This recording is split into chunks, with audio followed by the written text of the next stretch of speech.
শর্মিজ কিচেনে আপনাদেরকে স্বাগত। বন্ধুরা, আমি খুবই দুঃখিত এতদিন পর ভিডিও দেওয়ার জন্য। আমার শরীরটা একটু খারাপ থাকার কারণে আমি ভিডিও দিতে পারিনি। একটু ভালো হওয়ার পরে আমি একটা রান্নার রেসিপি নিয়ে চলে এসেছি। আজ আমি বানাবো পনির পকোড়া।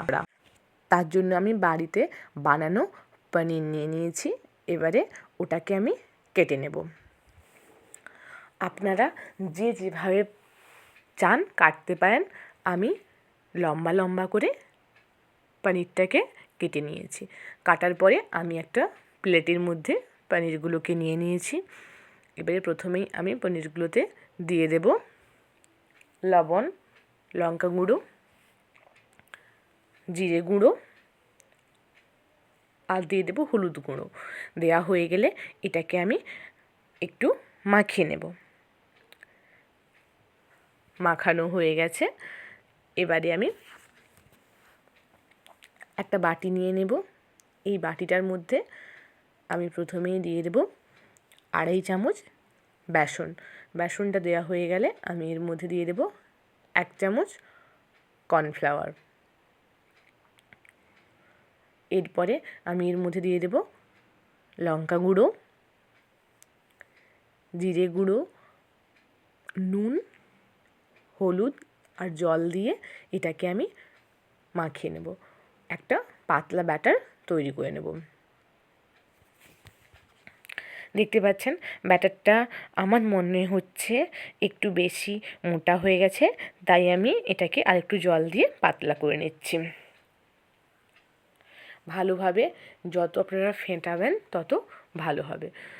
দেখতে পাচ্ছেন এইভাবে থিকনেসটা আপনারা ব্যাটারটা তৈরি করবেন। ব্যাটারটা তৈরি হয়ে গেছে। এবারে মশলা মাখিয়ে রাখা পনিরগুলো এই ব্যাটারটার মধ্যে আমি দিয়ে দেব।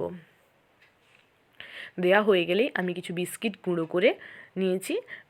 ওই বিস্কিটের একটা কোটিং দিয়ে দেব আমি পনিরগুলোর ওপরে।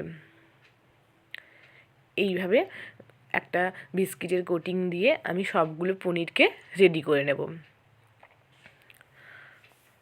দেখতে পাচ্ছেন সবগুলো কোটিং দিয়ে কমপ্লিট করে নিয়েছি আমি পনিরগুলো। এবারে আমি তেলটা বসিয়েছিলাম, তেলটা গরম করে নিয়েছি। এবারে আমি এর মধ্যে পনিরগুলো দিয়ে দেব। যখন আপনারা পকোড়া ভাজবেন সব সময় আপনারা তেলটাকে হিট করে নেওয়ার পরে ফ্লেমটাকে মিডিয়াম বা লো করে দেবেন। তাহলে কি হবে, পকোড়াগুলো খুব ভালোভাবে ভাজা হবে। এইভাবে আমি সবগুলো পকোড়া ভেজে নেব। এটা হয়ে গেছে। এবারে আমি এটা তুলে নেব। আমি একটা প্লেটের মধ্যে টিস্যু পেপার দিয়ে দিয়েছি যাতে পকোড়ার এক্সট্রা তেলটা ওই টিস্যুটাতে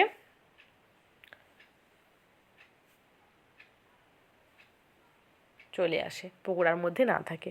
এইভাবে আমি বাকি পকোড়াগুলোও ভেজে নেব।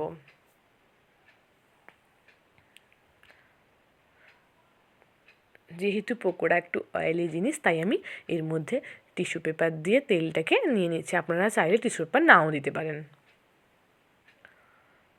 এইভাবে আমি সবগুলো পকোড়া ভেজে নেব। এগুলো ভাজা হয়ে গেছে। এবারে আমি প্লেটের মধ্যে রেখে দিলাম।